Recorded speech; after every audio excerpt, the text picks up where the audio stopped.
ہمارے آبا نے، ہمارے بڑوں نے قربانیاں دی، اور سب سے زیادہ قربانیاں اگر پیش کی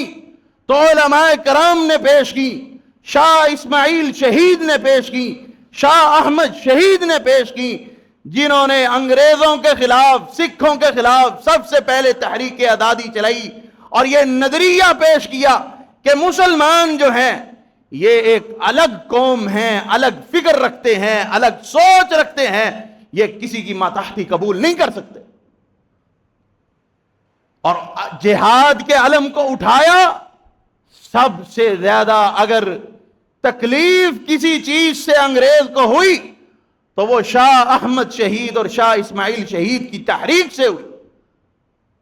اور آپ کے بڑوں نے، آپ کے بزرگوں نے، آپ کے علماء نے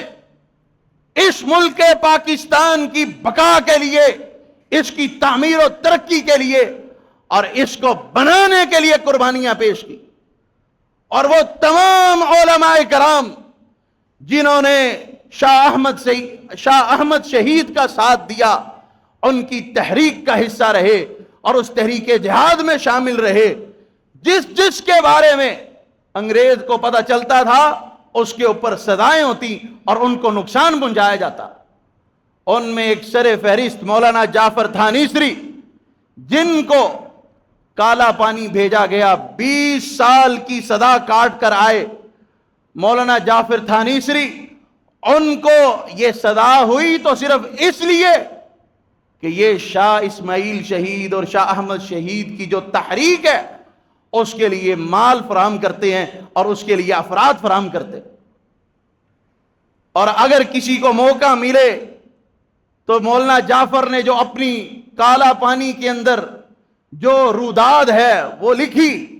اور جو اذیتیں اور جو تکلیفیں برداشت کی وہ ساری لکھی، وہ کالا پانی کتاب کے نام سے معروف ترین کتاب ہے۔ آپ وہ پڑھیں تو دماغ کھل جائے اور ایک مرتبہ انسان کی طبیعت ہل جائے کہ آپ کے بزرگوں نے، آپ کے علماء نے، آپ کے اکابرین نے کس حد تک، آخری حد تک جا کر اپنے اس پاکستان کے لیے، اس ملک کے لیے اپنی قربانیاں پیش کی، اذیتیں برداشت کی، اور اتنی تکلیف اور اتنی اذیتوں اور مصیبتوں کے بعد یہ ملک پاکستان بنا۔ اور ہجرت کے وقت جو ہمارے بزرگ ہیں جنہوں نے تکلیفیں برداشت کی، اذیتیں برداشت کی، وہ تو کئی ایسی ہیں کہ ہم سن بھی نہیں سکتے۔